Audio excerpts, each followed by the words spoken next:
మరుగుపరచి వాడుకొనండి. నీ బానిసగా నన్ను వాడుకొనండి. నానా మీ కృప చూపించి మా మధ్యలో మీరు ఉండమని యేసు పరిశుద్ధ నామములో అడిగి వేడుకొంచున్నాము తండ్రి. హల్లెలూయా, హల్లెలూయా. రైట్, దయచేసి కూర్చుందాం, దయచేసి కూర్చుందాం పిల్లరా. మరి ఉదయకాల సమయంలో దేవుని వాక్యములోనికి నడదాం.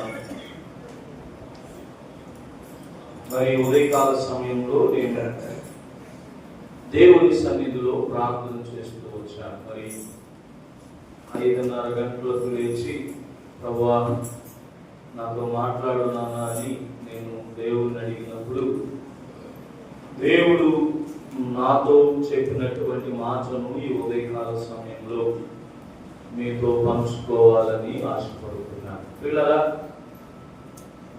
రీసెంట్గా మరి నేను విన్నటువంటి ఒక స్టోరీ ఏంటంటే, ఒక వ్యక్తి విమానంలో ప్రయాణం చేస్తున్నాడంట. ఆ పక్కన సీట్లో కూర్చున్నటువంటి ఒక వ్యక్తి చాలా పక్క చిక్కుకుపోయిన పరిస్థితిలో ముఖము చాలా విచారంగా పెట్టుకుని ఉన్నాడు. అయితే పక్కన ఉన్న వ్యక్తి అడిగాడంట, ఎందుకు నీవు అలా విచారంగా ఉన్నావు అని అంటే, ఆయన అన్నాడంట, నేను ఉపవాసం ఉండి ప్రార్థన చేస్తున్నాను అన్నాడంట. ఎందుకొరకు ప్రార్థన చేస్తున్నావు అంటే, కుటుంబాలను ఎలా నాశనం చేయాలో దాని కొరకు నేను ఉపవాసం ఉండి ప్రార్థన చేస్తున్నాను అన్నాడంట. ఇలా ఈ రోజుల్లో మరి దుష్టుడు చేస్తున్నటువంటి కార్యం ఏంటో తెలుసా? కుటుంబాలను పాడు చేస్తున్నాయి. ఈ ఉదయం దేవుని సన్నిధిలో నేను గడుపుతూ దేవుడిని అడుగుతూ వచ్చాను, ప్రభువా మరి ఏ విషయం నీ బిడ్డలతో ఈ ఉదయం పంచుకోవాలన్నప్పుడు దేవుడు నాతో చెప్పినటువంటి మాట ఏంటంటే, సాతాను కుటుంబాలను ఎలా పాడు చేస్తున్నాడో కొన్ని మాటలను మీతో పంచుకోమని దేవుడు నాతో చెప్పాడు.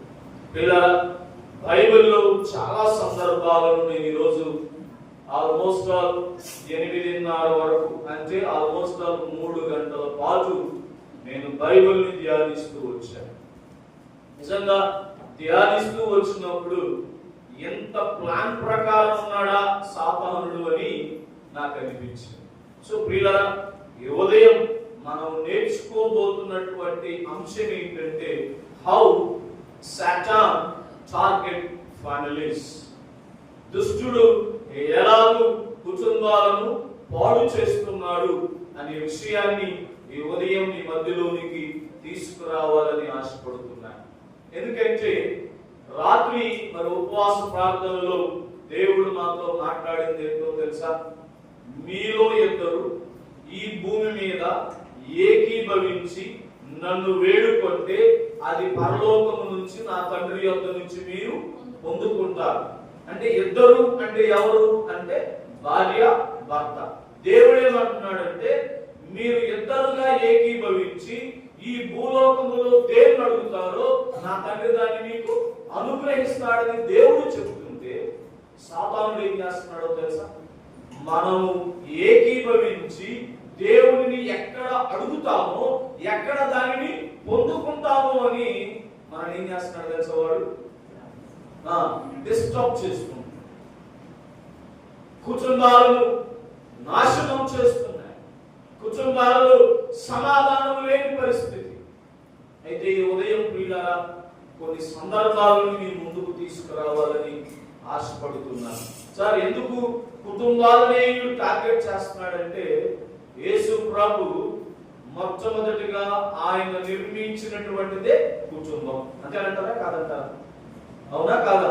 ఈ లోకంలో ఉన్నటువంటి పక్షులను జంతువులను అన్నింటినీ చేసిన తర్వాత దేవుడు చేసింది మొట్టమొదటిగా దేన్ని అంటే కుటుంబాన్ని. సో రెండోది, ఎవరిని ఆశీర్వదిస్తానన్నాడు? కుటుంబాన్ని. ఎవరిని వృద్ధి చేస్తానన్నాడు?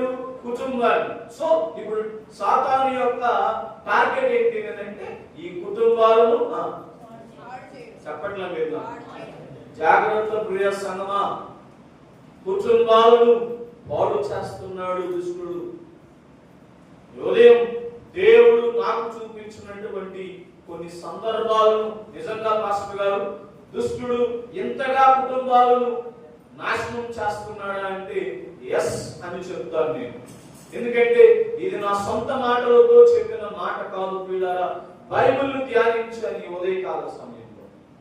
రైట్, ఈ ఉదాహరణలోనికి వెళ్ళడానికి ముందు కొన్ని దేవుని మాటలను చదువుకుందాం రండి. ఎఫెసీయులకు రాసిన పత్రిక 6వ అధ్యాయం మరి వీలైతే 10వ వచనం నుంచి చదువుకుందాం. ప్రభువు యొక్క మహాశక్తిని బట్టి ఆయన యందు బలవంతులై ఉండుడి, మీరు అపవాది తంత్రములను ఎదిరించుటకు శక్తిమంతులగుటకు దేవుడిచ్చు సర్వాంగ కవచమును ధరించుకొనుడి. చదవమ్మా, జాగ్రత్తగా వినండి పిల్లారా. ఇక్కడ ఏలయనగా మనము పోరాడునది శరీరులతో కాదు కానీ ప్రధానులతోను అధికారులతోను ప్రస్తుత అంధకార సంబంధులకు లోకనాథులతోను ఆకాశమందున్న దురాత్మల సమూహములతో పోరాడుచున్నాము అని ఇక్కడ చాలా క్లియర్ గా చెప్తున్నాడు. నేను ఇవన్నీ వివరించలేని పిల్లలు ఉదయం నాకు దేవుడు చూపించిన మార్గాలు ఏంటంటే ప్రస్తుత అంధకార సంబంధులకు లోకనాథులతో మనం ఏం చేయాలంట, పోరాడాలి. అంటే ఇంకా నాకు 10వ వచనం బాగా నేను మీ ముందుకు తీసుకురావాలనుకుంటున్నాను. అక్కడ ఏమంటాడు దేవుడు, బలవంతులై ఉండుడి అంటున్నాడు. వచ్చారా 10వ వచనం చదువుతాను చూడండి. తుదకు ప్రభు యొక్క మహాశక్తిని బట్టి ఆయన యందు. ఎందుకయ్యా మనం బలవంతులై ఉండాలంటే 11వ వచనంలో రాశాడు. ఎందుకో తెలుసా, అపవాదిని మీరు ఎదిరించాలి కాబట్టి. అంటే ఈ లోకములో దేవుని బిడ్డలుగా మన పని ఏంటో తెలుసా ప్రియులారా, అపవాదిని చక్కగా మీరు ఎదిరించాలంటే నీలో ఏముండాలి, శక్తి ఉండాలి, బలం ఉండాలి. ఏ శక్తి? బలహీనమైన శారీరకమైన శక్తి కాదు. అందుకని కింద మాటలో రాస్తాడు ఏమని తెలుసా, దేవుడిచ్చు సర్వాంగ కవచములను ధరించుకొనుడి. అదే పిల్లరా, సో ఈ వాక్యాన్ని బట్టి నేను అర్థం చేసుకుంది ఏంటంటే, నువ్వు ఆత్మీయంగా బలహీనురాలు అయ్యావనుకో సాతాను చేతుల్లో నువ్వేమైపోతావు, ఓడిపోతావు. ఎందుకంటే చాలా క్లియర్ గా ఇక్కడ పౌలు గారు ఎఫెసీ సంఘానికి రాస్తూ చెప్పినటువంటి మాట ఏంటంటే, బలవంతులై ఉండండి. ఎందుకంటే మనం అపవాది అంటే కింద రాస్తుంటాడు సాతానుని, మీరు కావాలంటే కింద అనగా 1 అనేసి అనగా అనేసి సాతాను అని రాస్తుంటాడు. అంటే మనం ఎవరితో పోరాడాలి పిల్లలు చెప్పట్లేదు, సాతానుతో మనం పోరాడాలి. So number 1. రెండవ విషయానికి రండి. 1 పేతురు 5వ అధ్యాయం 8వ వచనాన్ని చదవండి. 1 పేతురు 5వ అధ్యాయం 8వ వచనం. నిబ్బరమైన బుద్ధి గలవారై మెలకువగా ఉండుడి, నీ విరోధి అయిన అపవాది గర్జించు సింహము వలె ఎవరిని మృంగుదుమా అని. వీళ్ళరా మొదటిగా ఎఫెసీయులకు రాస్తూ ఏమన్నాడు, బలంగా ఉండండి. ఎందుకంటే మనం ఎవరితో పోరాడాలి, అపవాది అంటే సాతాను అనండి, అందరికి తెలిసిన మాట. ఎవరితో పోరాడాలి? రెండోది ఇక్కడ పేతురు గారు రాస్తూ అంటాడు మెలకువగా ఉండండి. ఎందుకంటే సాతానుడు ఎలా తిరుగుతున్నాడో తెలుసా, ఏ కుటుంబాన్ని మింగేద్దామా అని తిరుగుతున్నాడు రాశాడు. ఈ మార్నింగ్ ఈ మాటలు నేను ధ్యానిస్తున్నప్పుడు పిల్లరా చాలా బ్యూటిఫుల్ అనిపించింది. ఎందుకంటే వాక్యములో ఎంత చక్కగా రాశారు. ఈ సాతాన్ని నువ్వు ఎదుర్కోవాలంటే ఒకటి నువ్వు బలవంతుడిపై ఉండాలి, రెండోది ఏమంటున్నాడు, నువ్వు మెలకువ కలిగి ఉండాలి అంటున్నాడు. ఎందుకో తెలుసా పిల్లరా, సాతాను నిన్ను, నన్ను, నా కుటుంబాన్ని, నీ కుటుంబాన్ని నాశనం చేయాలని చూపిస్తాను పిల్లరా. ఈ ఉదయకాల సమయంలో దేవుడు నాకు ఇచ్చిన జ్ఞానాన్ని బట్టి బైబిల్లో ఎన్ని కుటుంబాలను దేవుడు నాశనం చేశాడు, దుష్టుడు నాశనం చేశాడు, ఈ ఉదయం నేను మీకు చూపిస్తాను. 3వ మాట చదవండి. ప్రకటన గ్రంథం 12వ అధ్యాయం 9వ వచనాన్ని చదవండి.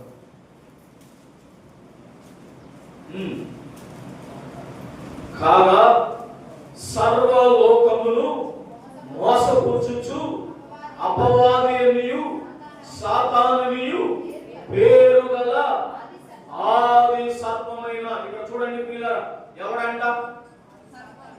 సర్పం ఏం చేస్తుందంట? అన్ని చదవబాకండమ్మా, అక్కడ ఉన్న మెయిన్ మాట చదవండి. మోసపుచ్చటానికి వచ్చాడు వీడు. అర్థమైందా? అర్థం కాలేదా? అర్థమైందా? అర్థం కాలేదా? మొదట ఏమంటున్నాడు, మనం వీడితో పోరాడాలి. రెండోది ఏమంటున్నాడు, మింగడానికి తిరుగుతున్నాడు అంటాడు. మూడోది ఇక్కడ ఏమంటాడంటే మోసపుచ్చడానికి సిద్ధంగా ఉన్నాడు. నువ్వు అవకాశం ఇస్తే ఖచ్చితంగా మనల్ని ఏం చేస్తాడంట, మోసపుచ్చుతాడు అని చక్కగా ఇక్కడ రాశాడు. అంటే ఎందుకు నేను ఈ 3 మాటలు మీకు చూపించానంటే ప్రియులారా, మన పని ఏంటో తెలుసా?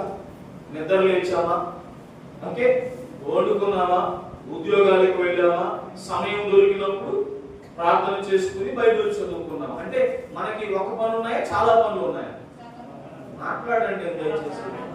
అంటే మీరందరూ ఒకే పని చేస్తున్నారు? ఎవరన్నా చెప్పండి, ఒకటి చేస్తున్నారా, ఎక్కువ చేస్తున్నారు? కానీ సాతాను ఏంటో తెలుసా? ఒకటే. నీకు చాలా పనులు ఉండొచ్చు ప్రియులారా, కానీ సాతాను పని ఏంటో తెలుసా? మనలను నాశనం చేయటమే. ఎందుకంటే వీడు మనకే కాదు విరోధి, మనం ఆరాధిస్తున్న దేవుడికి కూడా విరోధి. చెప్పానుగా చరణ్, ఆ చరణ్ మాకు ఒక మంచి ఛానల్ పరిచయం చేశారు, సూపర్ బుక్ అని. నిన్న అనుకుంటా లలితమ్మ ఈ ఆది అంటే ఆది కాండం ఉంది కదా, ఆ సీన్ దాన్ని పెట్టుకొని చూస్తుంది. దాంట్లో దేవుని యొక్క దూత ఏం చేసిందో తెలుసా? ఆ సాతాన్ని పరలోకంలో నుంచి తోసేసింది. ఈ తోసేసిన తర్వాత వీడి పని ఏంటో తెలుసా? ఎవరైతే దేవుని యందు విశ్వసించి ఉన్నారో, అదొక ఏ కుటుంబాలైతే సంతోషంగా ఉన్నాయో వీళ్ళందరినీ నాశనం చేయటమే వీడి యొక్క పని. అది నేను ఎందుకు ఈ 3 మాటలను మీరు అపవాది గురించి చూస్తే చాలా విషయాలు ఉన్నాయి బైబిల్లో. అయితే అన్ని చూపించడానికి సమయం లేదు ప్రియులారా, అందుకని నేను ఇలా చెప్పి నేను ముందుకు వెళ్ళాలనుకుంటున్నాను. మనం విస్తారమైన పనులతో నిండిపోయి ఉంటాం, బట్ సాతాను పని ఏంటో తెలుసా మీకు? చెప్పండి. మనలను మోసం చేయటం, బాధ పెట్టడం, లేకపోతే మన కుటుంబాలను నాశనం చేయటం. సో జాగ్రత్త ప్రియ సంగమా, నీవు ప్రశాంతంగా ఉన్నావేమో కానీ దుష్టుడు ప్రశాంతంగా లేడు. వాడి పని ఏంటంటే ఏ కుటుంబంలో అవకాశం దొరుకుతుందా అక్కడికి వెళ్దాం. ఓకే, ఏ కుటుంబంలో నన్ను ఆహ్వానిస్తారా అక్కడికి వెళదాం అనే ఆలోచనలతో ఎలా తిరుగుతున్నాడంట? గర్జించు సింహం వలె ఎవరిని మృంగుదుమా అని వాడు తిరుగుతున్నాడు అని పేతురు గారు. ఎందుకంటే ఈ సింహం తిరుగుతున్నప్పుడు చాలా సార్లు ఎవరు దొరికిపోయారు చెప్పండి? పేతురు దొరికిపోయాడు. అవునా? యేసుని పట్టుకున్నప్పుడు ఏం చేశాడు? కత్తి తీసి చెవు నరికేసాడు. నరికాడా? నరకలేదా? నరికేశాడు. అవునా? యేసయ్య శిలువను వెంబడిస్తా ఉన్నప్పుడు నిన్ను యేసయ్యతో చూశాను అంటే నేను కాదమ్మా అనేసాడు. 2 మూడవ విషయం, యేసు చనిపోయి అదొక మూడవ దినాన తిరిగి లేచి రైట్ జరిగిన తర్వాత ఏమైందో తెలుసా? మనోడు మళ్ళా పడవెక్కి ఏ వల అయితే దేవుడు విడిచిపెట్టమన్నాడు మళ్ళా ఆ వల ఎత్తుకొని మళ్ళా చేప పడతాడు. అంటే ఈయన బహు అనుభవజ్ఞుడు కాబట్టి రాశాడు ఇక్కడ, నా కోసం తిరిగిందయ్యా సింహం, గర్జించు సింహం. ఎప్పుడు ఎందుకు పక్కనే ఉన్నాను నేను, ఎప్పుడెప్పుడు అవకాశం దొరుకుతుందా మిగనావా అని తిరిగింది. నేను 3 సార్లు మింగేయండి.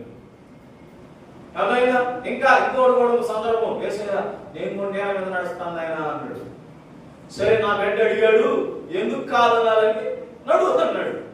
నడుచుంటే పోయి ఉండేది. మనోడు ఏం చేశాడు? అలా వైపు చూశాడంట, గాలి వైపు చూశాడంట. ఏం చెప్పాడు? మునిగాడు. ఇలా చెప్పుకుంటూ వెళ్తే అందుకే అంటాడు, నన్ను మింగేసిందిరా చాలాసార్లు సింహం, నీ కోసం కూడా తిరుగుతుంది అని మీరేం చేయాలంట? మెలకువగా ఉండండి.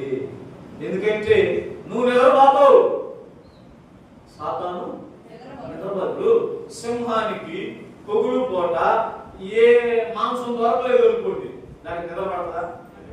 మీరందరూ మాట్లాడట్లా, నిద్ర పడతా?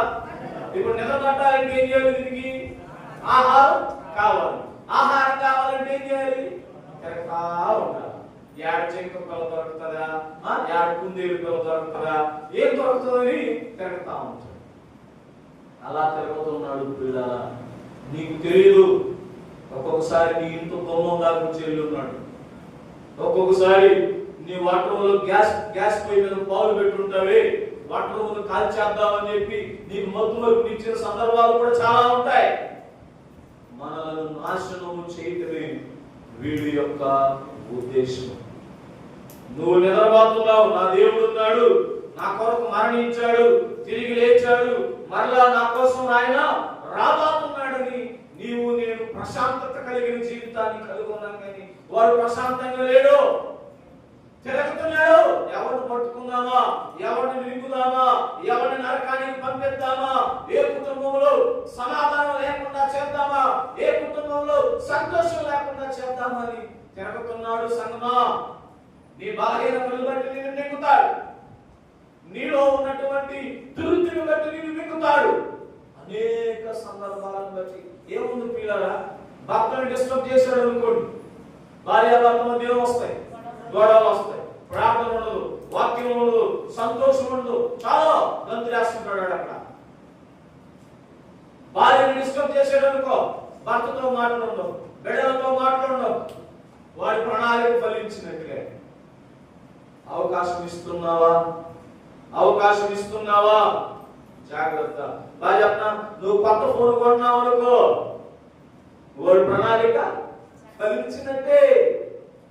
ఎందుకంటే ఫోన్ రూపంలో వస్తుంది. నిన్న ఒక బిడ్డ నాతో మాట్లాడుతూ అంటుంది, సార్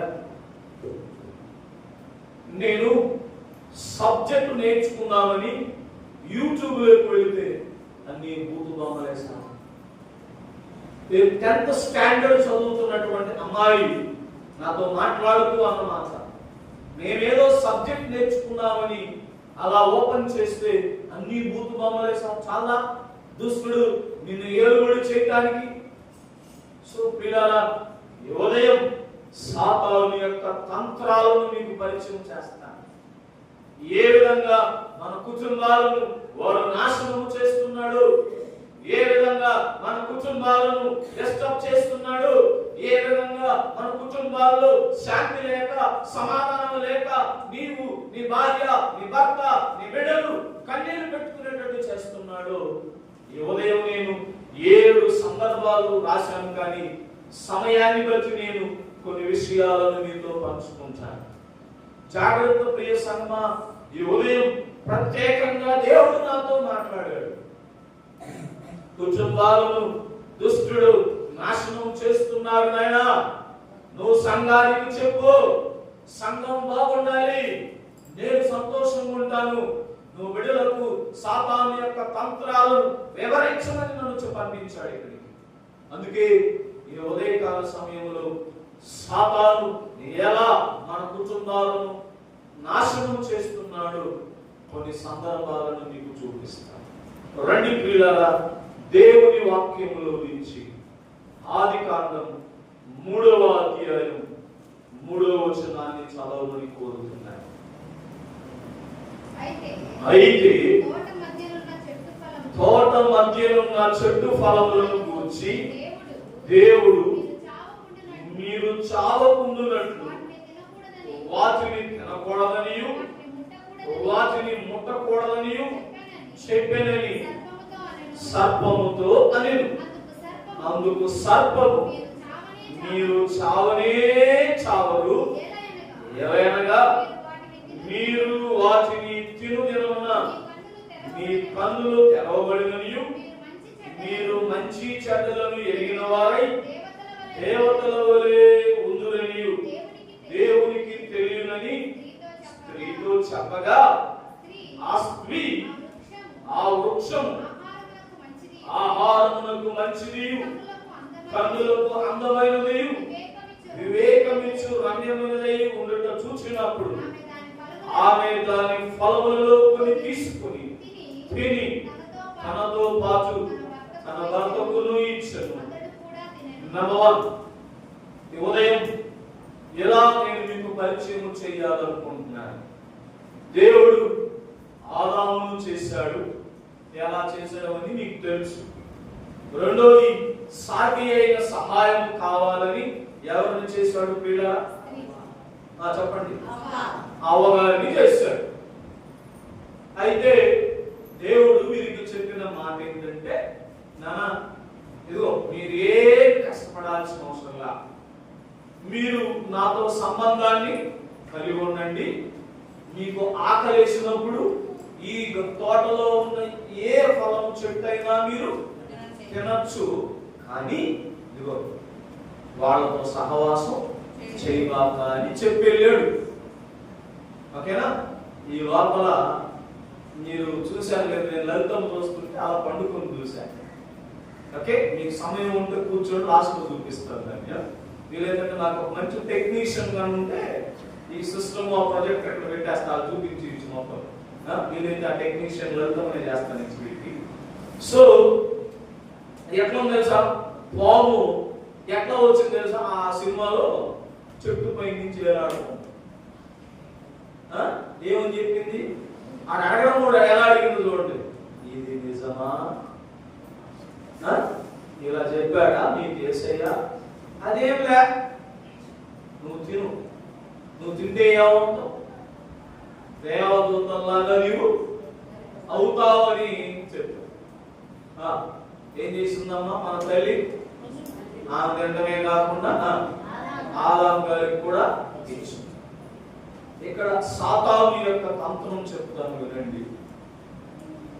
దేవుడు వీరిద్దరిని చేసిన తర్వాత వారికి ఒక వాగ్దానం చేశాడు.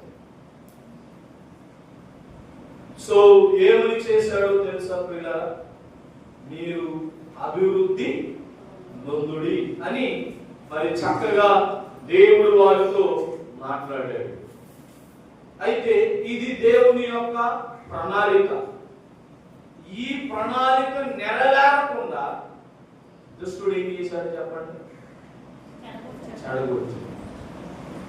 సో ఆదాము కుటుంబాన్ని ఎలాగూ తన మోసపూరితమైన మాటల చేత దేవుని ప్రణాళిక వారి జీవితంలో నెరవేరకుండా నాశనము చేసిన సాతాను నీ నా కుటుంబాలను కూడా దేవుని ప్రణాళిక నీ కుటుంబంలో జరగకుండా నాశనము చేస్తున్నాడు. దేవుడు వీరిని ఎక్కడ పెట్టారు ప్రియులారా? చెప్పండి. ఆదామును ఎక్కడ పెట్టాడు? ఏదేను తోటలో. ఇంకా అలా చెప్పనా? తోట ఎలా ఉంటుందో చెప్పండి. పచ్చని చెట్లు, పండ్లు, రైట్? ఇలాంటి జీవితాన్ని దేవుడు ఇవ్వాలని ఆశిస్తే ఇప్పుడు దేవుడు ఏం చేశాడు చెప్పండి? ఇలా చేసిన తర్వాత ఈ ఏదేను తోటలో నుంచి వారిని బయటకి పంపించేసి, సో దీని పర్యావసానం మీకు తెలుసు. ఈమె ద్వారా పుట్టినటువంటి ఇద్దరు కుమారుల మధ్య వైరము జరిగి ఒక కొడుకు వెళ్ళి ఇంకొక కొడుకుని చంపేసి, నువ్వు అనుకున్నంత తెలుగు తక్కువ వాడు కాదు సాతాను. ఇక్కడ అవగాహనతో మాట్లాడాడు, కానీ సంకల్పాన్ని బట్టి మాట్లాడతాడు. కుటుంబంలో ఎవరైతే నా మాట వింటారో వారితో మాట్లాడతాడు. కాబట్టి నేను ఆ సినిమా చూస్తున్నప్పుడు, సినిమా ఆనందాన్ని స్టోరీ చూస్తున్నప్పుడు ఆదాం అంటాడు, ఆయన ఆల్రెడీ గురికేసి ఉంటుందాము పొండు.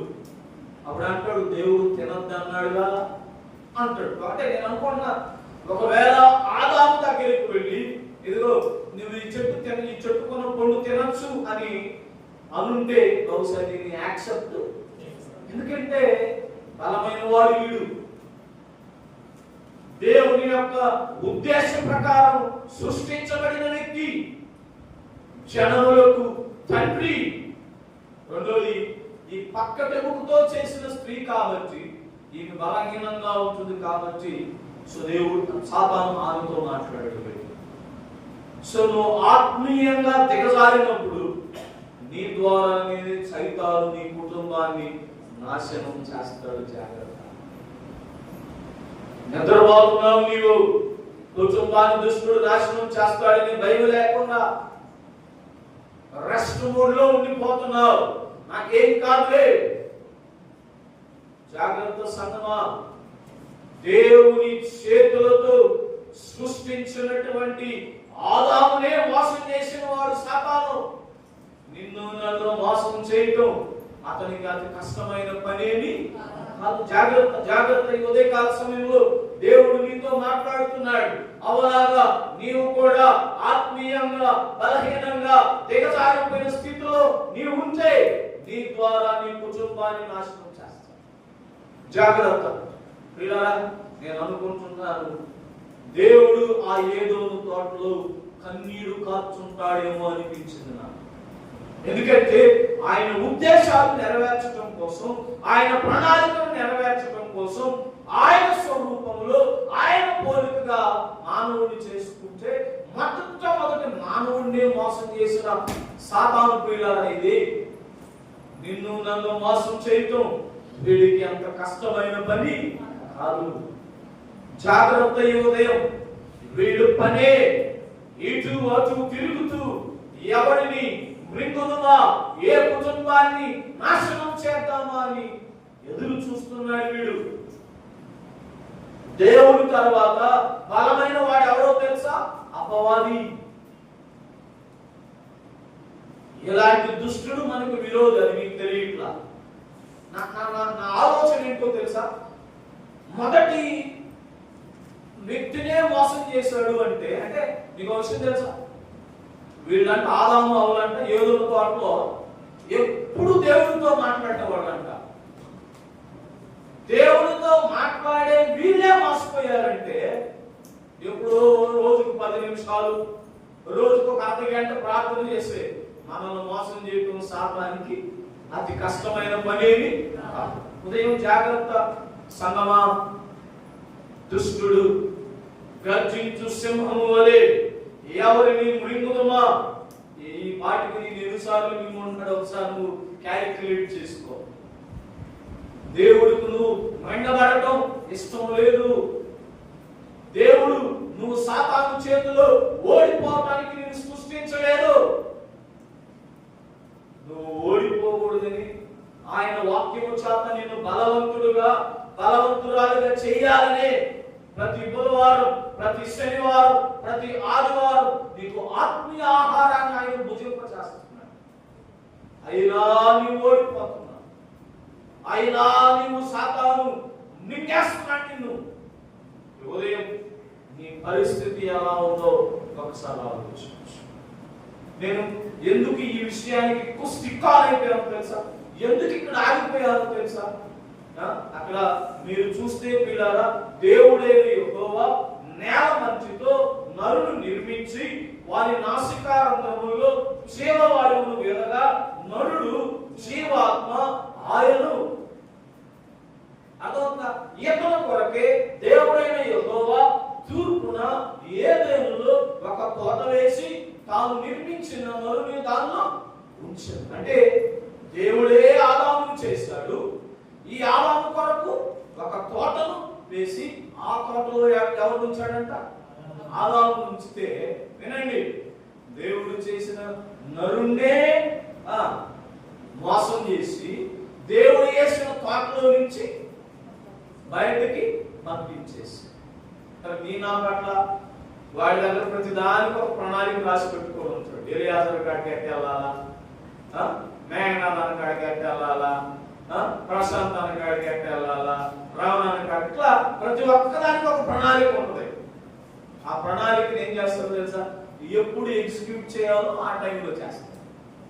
అదే నేను మీకు చెప్పింది. సో ఫర్ ఎగ్జాంపుల్, నాకు త్రాగే అలవాటు ఉందనుకోండి, నేను ఒక్కడే ఉన్నప్పుడు నాకు ఆలోచన రాదు ఖచ్చితంగా. ఎలా ఎగ్జిక్యూట్ చేస్తాడో తెలుసా? అప్పుడే హైదరాబాద్ నుంచి ఫ్రెండ్ వస్తాడు. రోజు కనబడే ఫ్రెండ్తో మనం తాగం, ఎందుకంటే వీడు నాతో మనం తాగేమని చెప్పేస్తాడు పోయి. అందుకని యాడిని తీసుకొస్తాడు? హైదరాబాద్ నుంచి తీసుకొస్తాడు. లేక వచ్చాను కదా నేను, ఈరోజు నాతో రాకూడదు అర్థాక అంటాడు. వీళ్ళైతే డాబా పోదాం అంటాడు. అక్కడికి పోయిన తర్వాత తెలుస్తుంది డాబాతో పాటు బాటిల్ కూడా తెచ్చుకుంటాడు. అయిపోయి. సో ఈ ఉదయం దేవుడు నిర్మించినటువంటి ఆదామునే మోసం చేసిన సాతాను నిన్ను నన్ను మోసం చేయటం వాడికి అంత కష్టమైన పని కాదు. రైట్?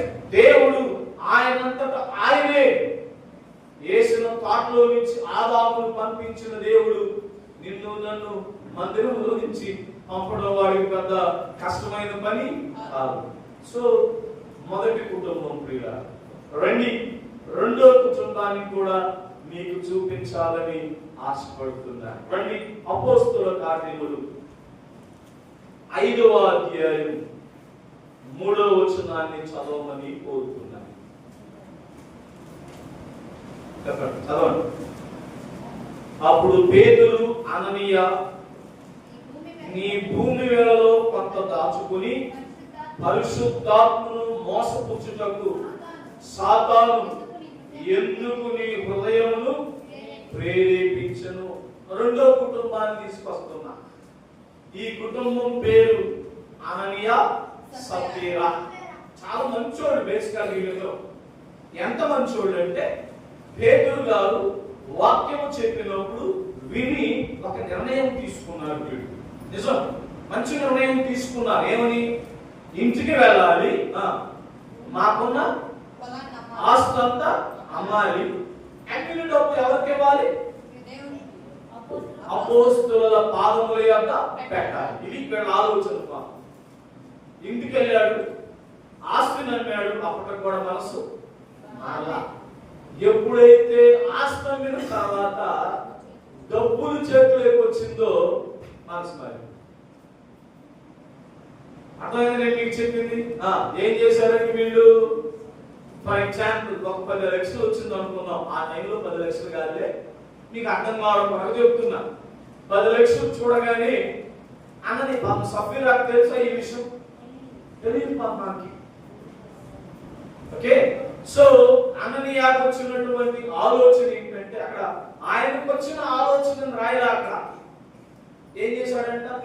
అప్పుడు పేతురు, అననీయ, నీ భూమి వేళలో కొంత దాచుకుని పరిశుద్ధాత్మను మోసపుచ్చుటకు సాతాను ఎందుకు నీ హృదయమును, అంటే ఎవరు ప్రేరేపించాడంటే ఇక్కడ అననీయ హృదయాన్ని? నువ్వు మంచి పనులు చేస్తుంటే, ఇంకా బాగా చెప్పనా, దేవుని యొక్క సంఘము కొరకు నువ్వు పని చేస్తుంటే సాతాను ఏం చేస్తాడంట? మనలో అది చెయ్యొద్దని ప్రేరేపిస్తాడు. అర్థమైందా? అర్థం కలదా?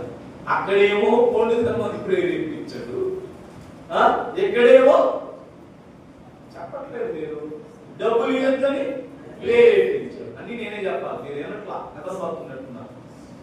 ఒకసారి అందరూ హల్లెలూయా చెప్తాం. పిల్లలు సండే స్కూల్ పిల్లలు మీరు చక్కగా చెప్తున్నారు. రైట్? అక్కడ అవ్వగారిని చూడండి, అక్కడేమో స్త్రీని ప్రేరేపించాడు. ఇక్కడికి వచ్చినప్పటికీ జనరల్ గా ఉన్న విషయాన్ని చెప్తాను నేను మీకు. ఇచ్చే విషయంలో స్త్రీలు బాగుంటారు. నిజం. అందుకే నేనేం చెప్పడం కాదు ఇక్కడ, జస్ట్ నేను ఆలోచించి చెప్పాను ఇక్కడ అంతే. తప్ప అక్కడేమో పొండు తినే విషయంలో, అందుకే చేపల విషయంలో మిమ్మల్ని ప్రేరేపిస్తాడు, మమ్మల్ని ప్రేరేపించడు ఎక్కువ. డబ్బు విషయానికి వచ్చినప్పటికి ఏం చేశాడు?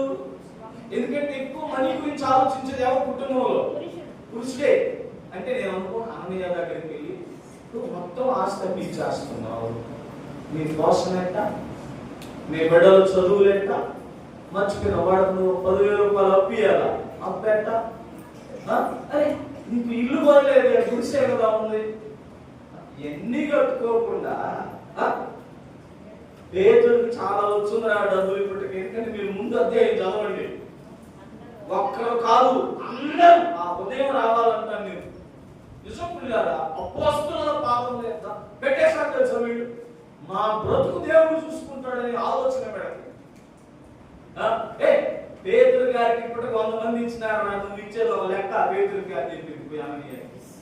అప్పుడు అననీయ నేను అనుకుంటున్నాను నువ్వా నేను వస్తున్నా అని చెప్పి సభ్యులను పంపించి కుర్చీలో కూర్చున్నాడు. కూర్చొని నిజమే కదా, నాకు ఇల్లు లేదు, నా బిడ్డల చదువులకి డబ్బులు లేవు, తలనోడికి నేను అప్పు ఇవ్వాలా.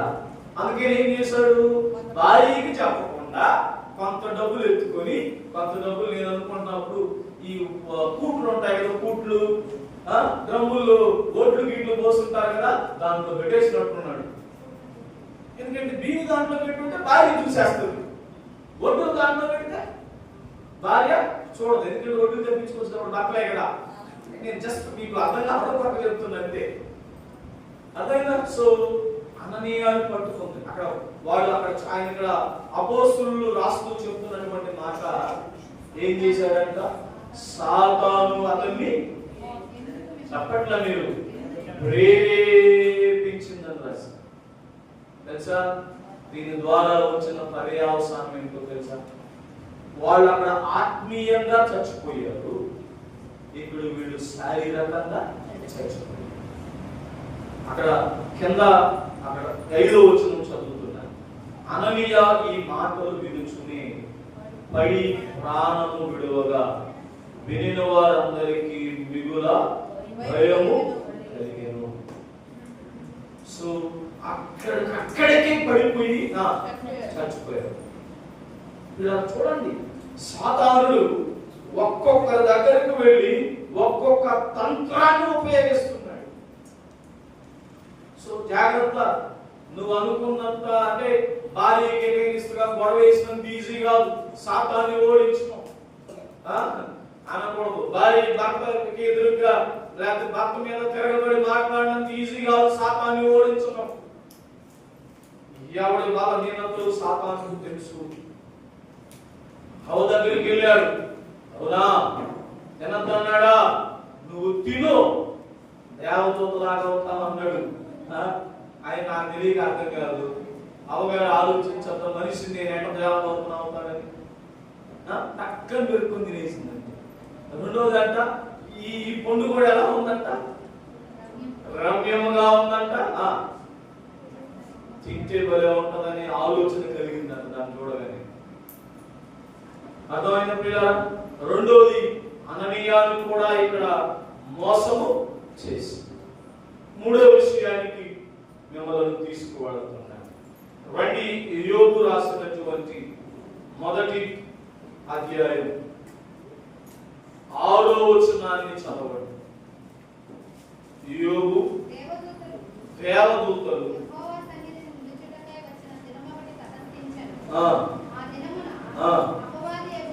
చూడండి పిల్లరా, నేను చూపించే ప్రతి మాటలో మీ వాడు కనబడతాడు అపవాది. వాడు వారితో కలిసి వచ్చాను. యెహోవా, వినండి జాగ్రత్తగా, ఎక్కడి నుంచి వచ్చినావయ్యా అన్నాడు. అడగ్గా చూడండి ఏం పని చేస్తున్నాడు. భూమి మీదంట అంటే నాయుడుపేట నుంచి గొట్టుపోలు నుంచి నాయుడుపేట మొత్తం తిరుగుతుంటాడు. సంచరించుచు వచ్చితులేని వాణిని అడుగు. సంచరించుతూ అని యెహోవాకు ప్రత్యుత్తరము ఇచ్చాడు. చూడండి ప్రియ, మూడోది ఏ కుటుంబాన్ని డిస్టర్బ్ చేసింది? ఇంకొక కుటుంబం. యేసు జరిగాడు ఎవడరా నువ్వు? ఎందుకంటే ఎప్పుడైతే పరలోకంలో నుంచి త్రోసివేయబడ్డాడో వీడు రూపం మారిపోయింది, అదైనా మొత్తం మారిపోయింది. నేను చూశాను దాంట్లో పైనేమో దేవదూతలాగా ఉంటాడు, తోసేయగానే ఆ పడిపోతూ ఉండగానే ఏమయ్యాడు తెలుసా? నల్లగా తయారైపోయాడు. అడిగాడు యేసు, ఎవడన్నా నువ్వు అంటే అంటున్నాడు, నేను తెలియదు నీకా అపవాదిని, నేనేం చేస్తుంటాను తెలియదా నీకా? ఏం చేస్తుంటాడంట అంటే నీకు అర్థమైందా? ఒకసారి నీ ఇంటి వెనక్కి వెళ్తాడు, అర్థమైందా? ఒకసారి ఎందుకు వెళ్తాడు తెలుసా? డిష్ టీవీ ఆగిపోతుంది వెళ్ళినప్పుడు నువ్వేం చేస్తావు? ఈ ఛానల్ రావట్లేదు అని చెప్పి తిప్పా ఉన్నప్పుడు నాకు వచ్చేస్తావు, అంతే ఆగిపోతాం. అప్పుడు ముందుకు వచ్చి ఏం చేస్తాడు చెప్పండి? గంతులు వేస్తాడు. అయ్యి నేను అనుకున్న ప్రణాళిక సక్సెస్ అంటాడు. చెప్తున్నాడు పిల్లలు, నేను చెప్పిన మాటలు కాదు, నేను ఇవన్నీ ఉదయం ధ్యానించాను పిల్లలు. ఎంత తెలుగు కలిగిన వాడు వీడు తెలుగు ముందు నీవు నేను నిలబడాలంటే దేవుడు చెప్పినట్లు బలము కలిగి ఉండాలి, మెలకువ కలిగి. నువ్వు ఎక్కడ బలహీనుడు అయినా, ఎక్కడ నువ్వు ఆత్మీయంగా నిద్రపోయినా వచ్చి కూర్చుంటాడంతే నీ ఇంట్లో. ఆదాము అవ్వ కుటుంబాన్ని నాశనం చేశాడు, అననీయ సఫీరా కుటుంబాలను నాశనం చేశాడు. ఇక యోబు కుటుంబం కాడికి వచ్చాడు. మళ్ళా యేసయ్యే అడిగినాడు, యెహోవా అడిగితే అంటాడంట, నేను ఈ భూమి మీద అంటే ఒట్టుపల్లిలో ఇటువంటి తిరుగుతున్నాను అన్నవాడు భూమి మీదే తిరుగుతుంటాడంట. అంటే నేను అలా అంటున్నాను, జపాన్ నుంచి అలాస్కా వరకు, అంటే ఇటువైపు జపాన్ చివరి దేశం, ఇటువైపు అలాస్కా చివరి దేశం. ఇటు అంటాడు అంటార్కిటికా ఓషన్ నుంచి ఆర్కిటిక్ ఓషన్ వరకు తిరుగుతాను అంటాడు. మరి నాకు అర్థం కావట్లా, ఇతను ఒక్కడే తిరుగుతున్నాడా, ఊరికి ఒక అపవాదిని పెట్టాడని డౌట్. అంతే కదా, జనరల్గా మాట్లాడు. ఒక్కడు ఎన్ని కుటుంబాలను మేనేజ్ చేస్తాడు? అదే నేను అనుకుంటున్నాను పిల్లరా, భారతదేశంలో 120 కోట్ల మంది జనాభా ఉన్నారు. సింపుల్ గా మనం తీసుకున్న ఒక 50 కోట్ల కుటుంబాలు ఉంటాయి. నేను అనుకుంటున్నాను ఒక కుటుంబానికి ఒక ఏర్పాటు చేసుకుంటాడు. అర్థమైందా? అర్థం కాలేదా? ఇగో ఫోన్ ఎత్తుకుంటున్నాడు, తిప్పుదాన్ని తిప్పుతాడు అంతే. ఎప్పుడో నీకు జబర్దస్త్ అంటే ఇష్టం వచ్చేస్తారు. నిజం పిల్లలు, మీకు తెలీదు. నేను మీకు ఎలా చెప్పాలనుకుంటున్నాను. నేను జయబాబు సారు రోజు ఒక వాక్యం పెడతాను నా గ్రూప్ లో. అవి డౌన్లోడ్ చేసుకోవడానికి నేను షేర్ చాట్లేదు వాళ్ళ. నేను వాక్యం పెట్టడానికి తప్ప ఏ సందర్భంలో కూడా ఫేస్బుక్ కానీ, యూట్యూబ్ కానీ, ఇన్స్టాగ్రామ్ కానీ, షేర్ చాట్లు కానీ ఓపెన్ చేయను మోస్ట్లీ. ఆ వాక్యం డౌన్లోడ్ చేసుకోవడానికి నేను వెళ్ళినప్పుడు పిల్లరా, నేను కొంచెం డైరెక్ట్ గా మాట్లాడతాను, వినండి. కుక్కు ఎఫ్ఎం ఛానల్ అంటది, అడ్వర్టైజ్మెంట్ ఇస్తూ బూత్ బొమ్మలన్నీ చూపిస్తారు కూడా. నేను ఏ పర్పస్ మీద వెళ్ళాను, వాడి ప్లాన్ ఎలా ఉందో చూడండి. ఒకసారి కాకపోయినా ఒకసారి మన మైండ్ డైవర్ట్ అవ్వాలి చేస్తాడు, వాడి పని ఏది. సో యోబు కుటుంబం గారికి వెళ్ళాడు పిల్లల, ఏం చేశాడు చెప్పండి? బిడ్డలు చచ్చిపోయారు, ఉన్న ఆస్తులన్నీ. ఇప్పుడు యోబుకు భార్య మధ్య సమాధానం ఉందా? నేను ఎందుకు లేదు, యోబు బాధ వర్ణనాతీతం. ఎందుకంటే భార్య ఏమైనా పొరపాటు చేస్తే భర్త రెండు మాటలు అనేసి గమనైపోతాడేమో కానీ, మేము తప్పు చేశామంటే అది చెప్పలేని. సో యోబు కృషించిపోయాడు. హేళనగా మాట్లాడింది. నిజంగా చెప్పనా, యోబు ఆత్మీయంగా బలము కలిగిన వాడు కాబట్టి నిలబడగలిగాడు తప్ప యోబు భార్య మాట్లాడిన, చదవండి పిల్లలు యోబు గ్రంథం, యోబు భార్య మాట్లాడిన మాటలకు నీవు నేనైతే ఏం చేసుకుంటాం తెలుసా? ఈ బతుకొద్దని నేను సూసైడ్ చేసుకోవడం చచ్చిపోన్నా. అతని భార్య వచ్చి ఇంకా ఇంకను యథార్థతను వదలక ముందువా దేవుణ్ణి దూషించి. అర్థమైందా? ఏమని మాట్లాడిందో తెలుసా నీకు? చావరా పోయి అనిందంటే మన మాట అది బైబిల్ కాబట్టి పద్ధతికి రాశారు. మరణం కమ్మని చెప్పిందంట. మన భాషలో ఎలా చెప్పాలి? ఎందుకు నీ బతుకు ఇంకా రూపాయి సంపాదించలేవు, ఉద్యోగానికి వెళ్ళలేవు, ఏం చేయలేవు, ఎందుకు నీ బ్రతుకు, చావరా అని మాట్లాడి. అతను ఆత్మీయంగా బలం కలిగిన వాడు కాబట్టి నిలబడగలిగాడు, రెండంతల ఆశీర్వాదాన్ని పొందుకున్నాడు. ఒకవేళ నీవు నేనైతే ఎంతగా సాతానుడు డిస్టర్బ్ చేస్తున్నాడో చూడండి. ఎవరిని పట్టుకుంటే ఈ కుటుంబంలో అసమాధానం వస్తుందో, ఎవరిని పట్టుకుంటే ఈ కుటుంబంలో సంతోషం లేకుండా ఉంటుందో వారిని పట్టుకుంటున్నాడు. రైట్? అవగారిని పట్టుకున్నాడు. అవ వల్ల ఆదాము కూడా ఏదేను తోటలో నుంచి గెంటి వేయబడ్డాడు. గెంటడమే కాదు, శాపాన్ని కొని తెచ్చుకున్నాడు. అననీయా వల్ల సఫీరా కూడా చనిపోయింది. ఇంకా కుటుంబం లేకుండా పోయింది. మూడవది ప్రియులారా, యోబు కుటుంబాన్ని డిస్టర్బ్ చేశాడు. నిజంగా చెప్పనా, ఇంతకంటే అవమానం ఇంకేమైనా ఉందా? భర్తకు మీరు ఆలోచించండి. భార్య అంతటా భార్య చచ్చిపో అనిందంటే భర్తకి ఎంతకు మించిన అవమానం ఇంకేమన్నా ఉందా? లేదు. సో చూడండి, కుటుంబాలను సాతానుడు ఎలా చేస్తున్నాడో మీకు అర్థమవుతుంది. పిల్లరా, నిజంగా ఈ వాక్యాన్ని చదువుతున్నప్పుడు మీరు నమ్ముతారు లేదు, అలా కళ్ళు మూసుకొని నేను ఏడుస్తున్నాను.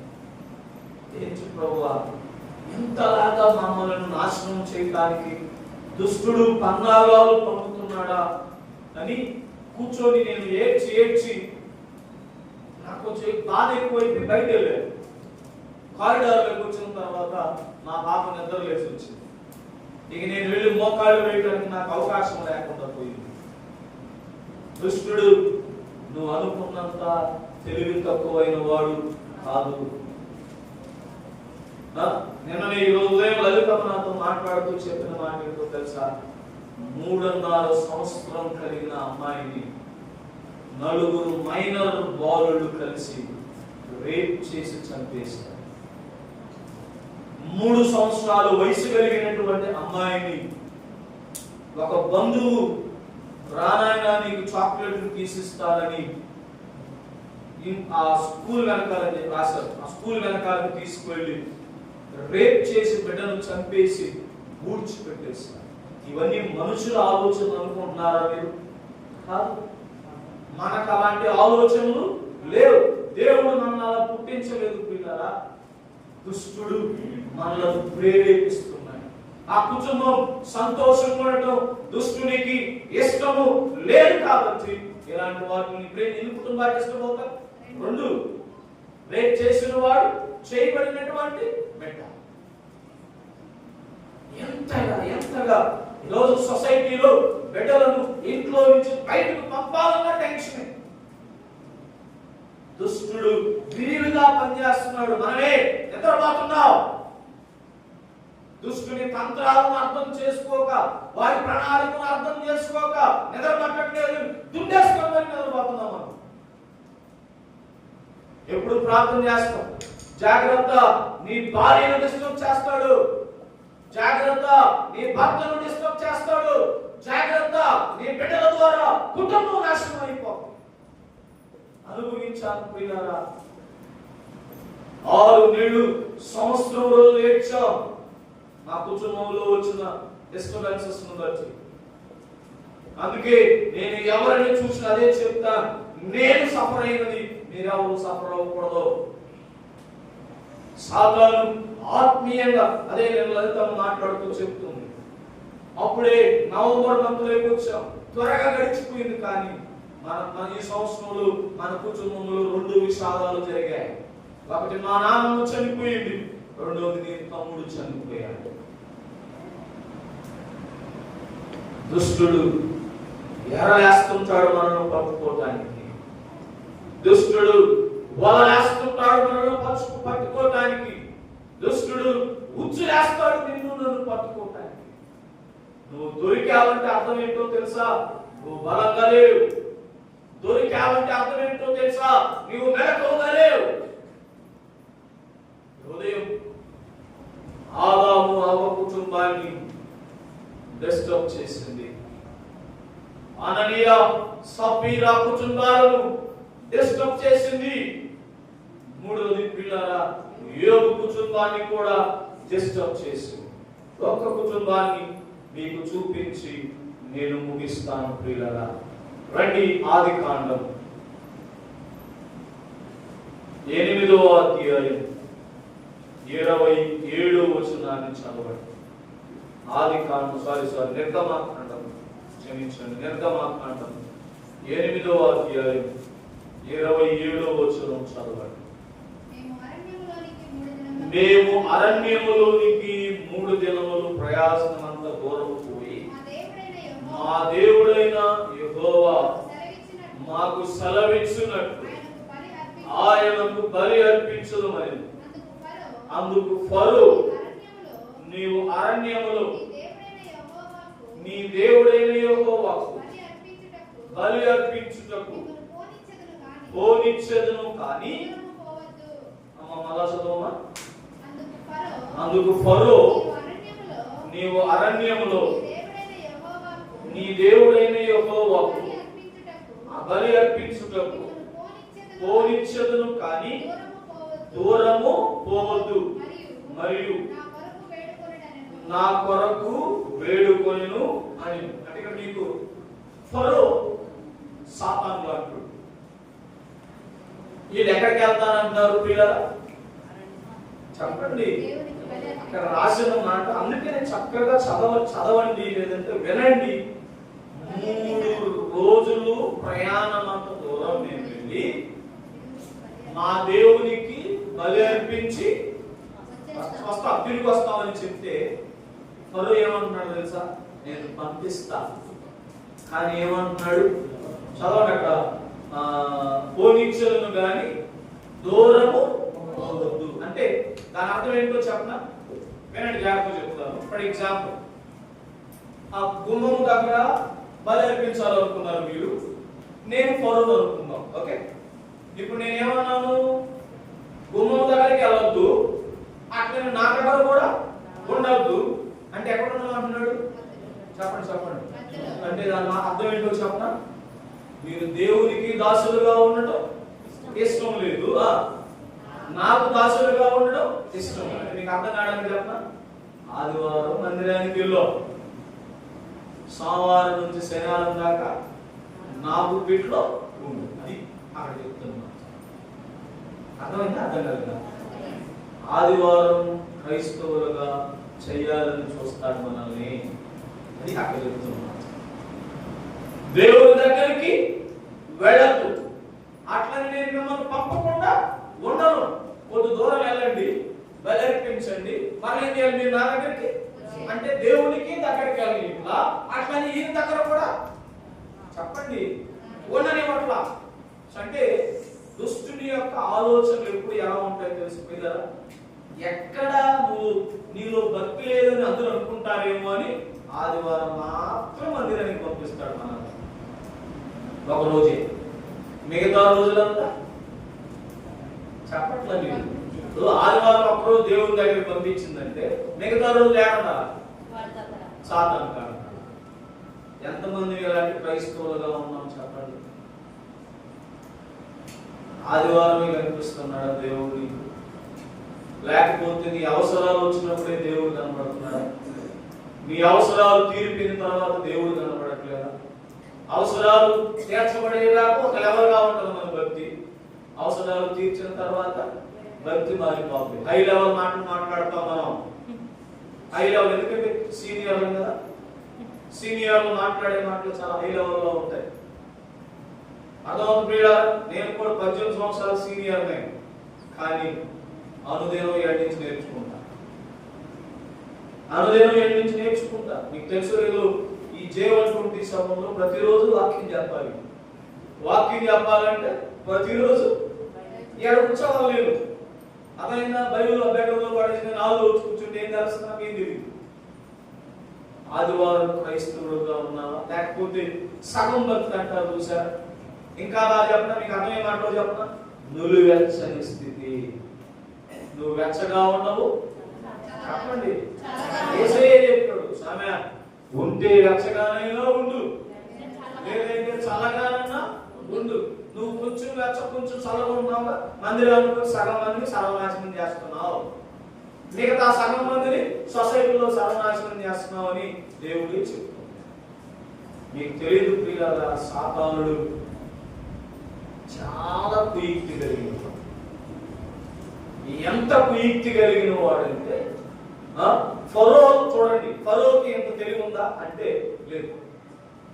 ఫరోతో ఏం మాట్లాడిస్తున్నాడు? మీరు వెళ్ళండి, 3 రోజులు ప్రయాణం పోదు, 1.5 రోజు చేయండి, ఆడ బలి ఇవ్వండి, తిరిగి మరలా నా దగ్గరికి వచ్చి. అర్థమైందా? అంటే ఇక్కడ అసలు బలి ఇవ్వగలిగారా వీళ్ళు? ఇవ్వాల. రెండోది, ఇదే ఒక విషయంలో రుచుకోవడం చెప్తాను నేను మీకు. దేవునికి ఇవ్వటానికి కూడా దుష్టుడు మనల్ని ప్రేరేపించడు. అదంతా నేను ఉదయం వింటున్నప్పుడు ఒక వ్యక్తి గురించి వింటూ వచ్చాను. మీకు అందరికి మరి చార్లెస్ స్పర్జన్ గారి గురించి పేరు విన్నారు కదా? చార్లెస్ స్పర్జన్ గారి పేరు విన్నారా? ఎన్నట్టు పిల్లల యూట్యూబ్ లో కూర్చున్న షార్ట్ వీడియోలు చూసేదానికంటే ఇలాంటి గొప్ప గొప్ప సావుకులు జీవిత చరిత్రలు వినండి. మీ బిడ్డల పట్ల ఏ ప్రణాళిక ఉందో దేవుడే, మీ బిడ్డల పట్ల దేవునికి ఏ ప్రణాళిక ఉందో దేవుడు చూపిస్తాడు. చార్లెస్ స్పర్జన్ అంట ఒక మీటింగ్ లో వాక్యం చెప్పడానికి వెళ్ళారంట. స్పర్జన్ గారు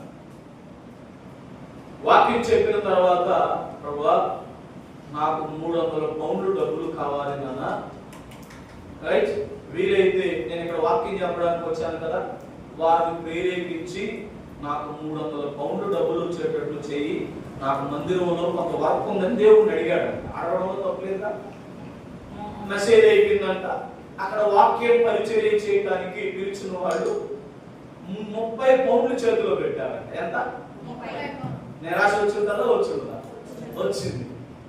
సరే, దేవుడికి ఏమైనా మార్గాన్ని ఏర్పాటు చేస్తాడేమో ఆలోచించుకుంటూ ప్రార్థన చేసుకుంటూ ఉంటే అంట, దేవుడు చార్లెస్ స్పర్జన్ గారితో మాట్లాడుతూ అన్నాడంట, రైట్, నువ్వు వాక్యం చెప్పడానికి వచ్చావే, ఈ ప్రాంతంలో జార్జ్ ముల్లర్ అనే ఒక అతను ఉన్నాడు.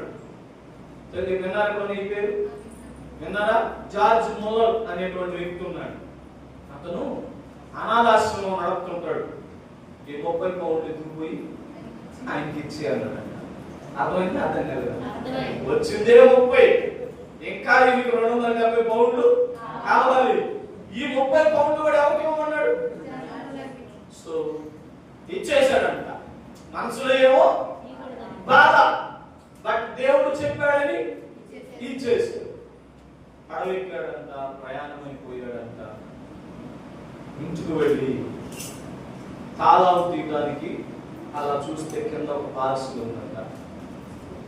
ఏంటి ఈ పార్సల్ ఓపెన్ చేస్తే ఖచ్చితంగా దాంట్లో 300 పౌండ్లు. దుష్టుడు దేవునికి ఇచ్చే విషయంలో కూడా మనల్ని ప్రేరేపించడు పిల్లరా. ఎందుకంటే నువ్వు చేతులు చాచావు అనుకో, ఎగ్జాంపుల్ గా చెప్తా, చేతులు చాచావు అనుకో, సావుకుని యొక్క అవసరం తీర్చబడదు. అవునా? నువ్వు వీలేదనుకో, సావుకుడిలో కొంత నిరాశ వస్తుంది. సావుకుడికి నిరాశ వచ్చిందంటే సంఘం అంతా దొరికినట్టేగా సాతానికి. అనుకున్నట్టు కాదంట. వారి ట్రిక్స్ ఎలా ఉంటాయో తెలుసా? సూపర్ ట్రిక్స్ అన్నమాట. మీకు ట్రైనింగ్ కావాలంటే ఆయన అడగడిస్తాడు. నిజం. అర్థమైందా? కొంతమంది ఆలోచనలు అలానే ఉంటాయి. నా భర్తలో తీసుకోవాలి, నా భార్యలో ఆడిచ్చిన ఆలోచన ఎన్ని తప్పి ఎన్ని పిల్లల తప్పు. హెడ్ ఆఫ్ ద ఫ్యామిలీ భర్త, దాంట్లో డౌట్ లేదు. ఇది వాక్యం చెప్తున్నా, నేను కాదు. బైబిల్లో భర్తలారా మీ భార్యలను ప్రేమించుడి అని ఉంది. అదే భార్యలకు ఏమిచ్చారు? భార్యలారా మీ భర్తలకు. వాక్యం బాగా చదవండి అమ్మా. నేను I'm not preaching against the word of God. నేను దేవునికి వాక్యానికి వ్యతిరేకంగా ఏం బోధించడం నాకు ఇష్టం లేదు. అట్లా అంటే మనం లోబడమన్నాడు, మమ్మల్ని ఏమన్నాడు? ప్రేమించి మాత్రమే చెప్పాడు ఇండైరెక్ట్గా. అది మీకేం చెప్పాడు తెలుసా? చేరలకు లోబడబాక భర్తకు లోబడుతుంది. భర్త ఎవరో తెలుసా? సంఘం భర్త, సంఘం భార్య, క్రీస్తు దాస. సో ఇప్పుడు ఎవరికి లోబడాలి? దేవునికి లోబడాలి. సో 4 సందర్భాలు ప్రార్థన చేస్తున్నాను. 45 ముగించామనుకున్నా, 5 నిమిషాలు ఎక్కువైంది. నెంబర్ 1 ఇలా చెప్పాలనుకుంటున్నాను, మనం పోరాడుతున్నది ఎవరితో ప్రియులారా? అంధకార సంబంధమైన వారితో అని ఎఫెసీలో చదివాం. రెండోది పేతురు గారు అంటారు, మనం పోరాడుతున్నది ఎవరితో తెలుసా? గర్జించు సింహం అంటారు. మూడోది మనం పోరాడుతున్నది ఎవరు తెలుసా? మోసం జీవితంలో ఈడే నెంబర్ 1, వాడితో మనం పోరాడుతున్నాం. అయితే వీడితో పోరాడుతున్న ప్రయాణంలో ఓడిపోయిన 4 కుటుంబాలను మీకు చూపించాను. 1 ఆదాము హవ్వ కుటుంబం, 2 అననీయ సఫీరా కుటుంబం, 3 యోబు కుటుంబం. యోబు ఓడిపోయాడని నేను చెప్పను, యోబు భార్య ఓడిపోయింది.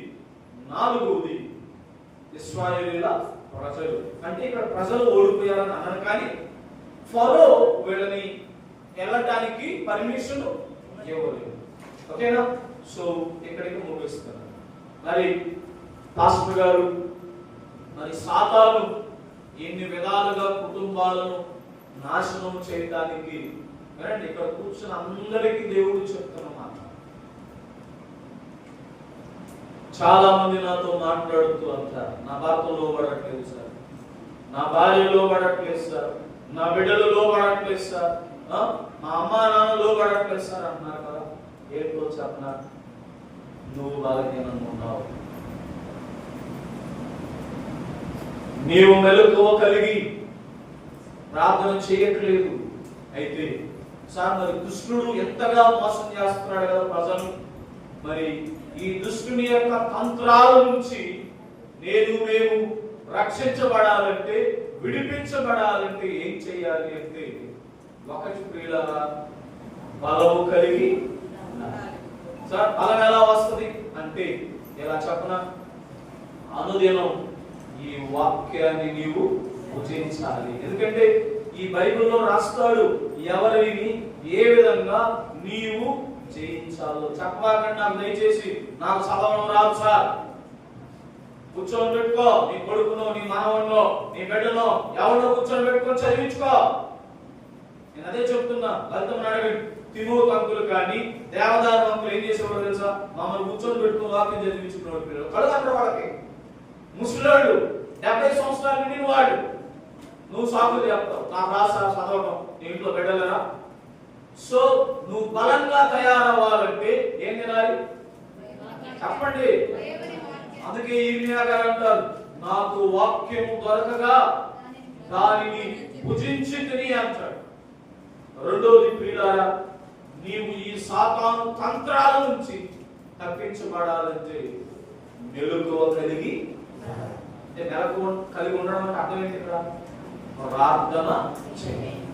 ఈ 2 నువ్వు చేయగలిగితే దుష్టుడు నీ ఇంటిలోనికి రావాలంటే యేసయ్య పర్మిషన్.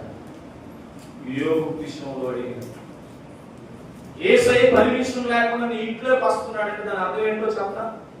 నువ్వు బలంగా లేవు. రెండోది నువ్వు మెలకువ కలిగి.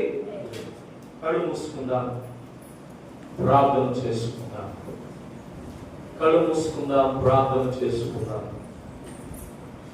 కళ్ళు మూసుకుందాం, ప్రార్థన చేసుకుందాం.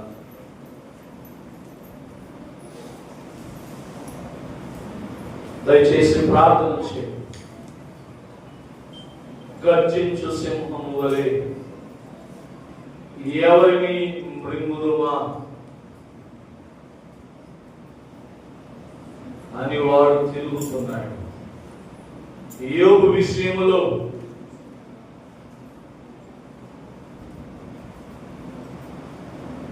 యేసయ్య అడిగినప్పుడు వాడు చెప్తున్న మాట, ఎవరా నువ్వు? ఏం చేస్తున్నావు అంటే అంటాడు, భూమి మీద నేను ఇటు అటు తిరుగుతున్నానని చెప్తున్నాడు. ప్రియులారా, దేవుని స్వహస్తాలతో సృజించినటువంటి ఆదామును అవనే మోసం చేసిన వాడు.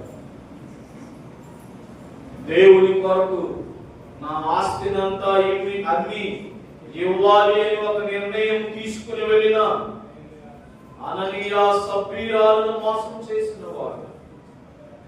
దేవుడే నా జీవితం, బ్రతికితే నేను దేవుని కొరకు బ్రతకాలి అని జీవిస్తున్న యోబు కుటుంబాన్ని డిస్టర్బ్ చేసిన సాతాను నిన్ను, నన్ను, నీ కుటుంబాన్ని, నా కుటుంబాన్ని నాశనము చేయాలని ప్రయత్నాలు చేస్తున్నాడు. ఈ ఉదయం దేవుడి సన్నిధిలో కూర్చున్న నీవు, నేను, ప్రభువా, ఈ సాతాను తంత్రాల నుంచి నేను బయటపడాలంటే, ఈ సాతానుని నేను ఓడించాలంటే బలము కలిగి ఉండమని నీ వాక్యము సెలవిస్తుందయ్యా. మెలకువ కలిగి జీవించమని నీ వాక్యము సెలవిస్తుంది. ఈ సాతాను ముళ్ళను నీవు శిలువ పైన విరిచావు, నాకు కూడా ఆ కృపనివ్వమని దేవుణ్ణి అడుగుదాం ప్రియులారా. ఎందుకంటే నీ శక్తి, నీ బలము, నీ దగ్గర ఉన్న ఆయుధాలు వారిని ఓడించలేవు.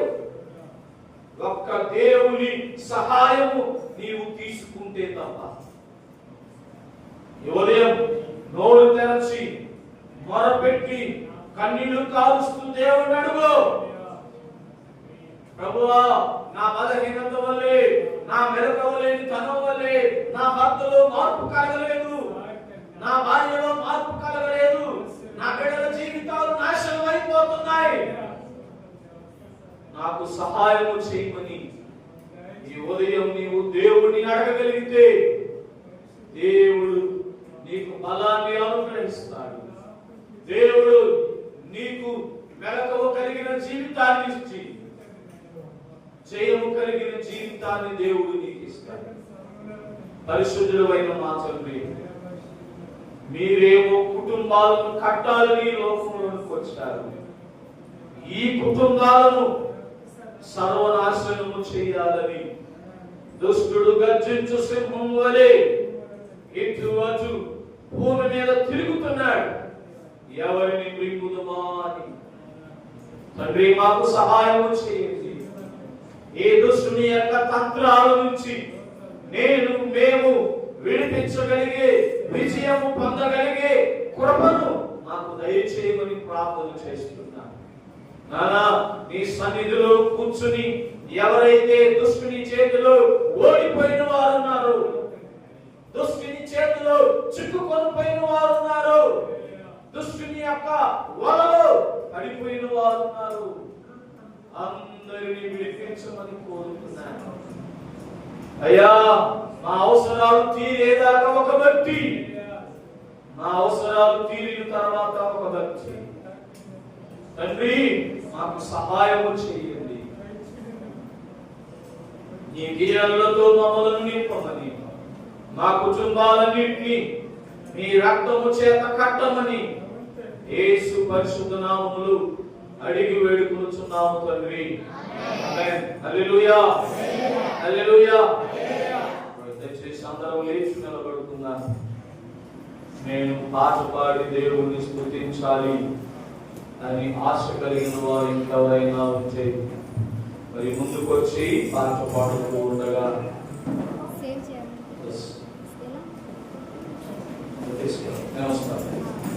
రైట్.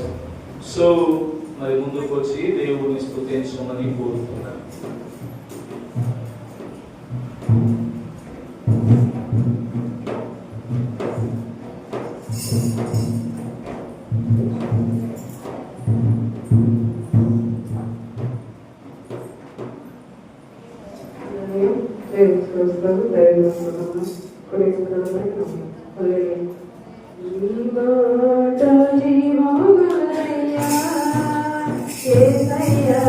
జీవా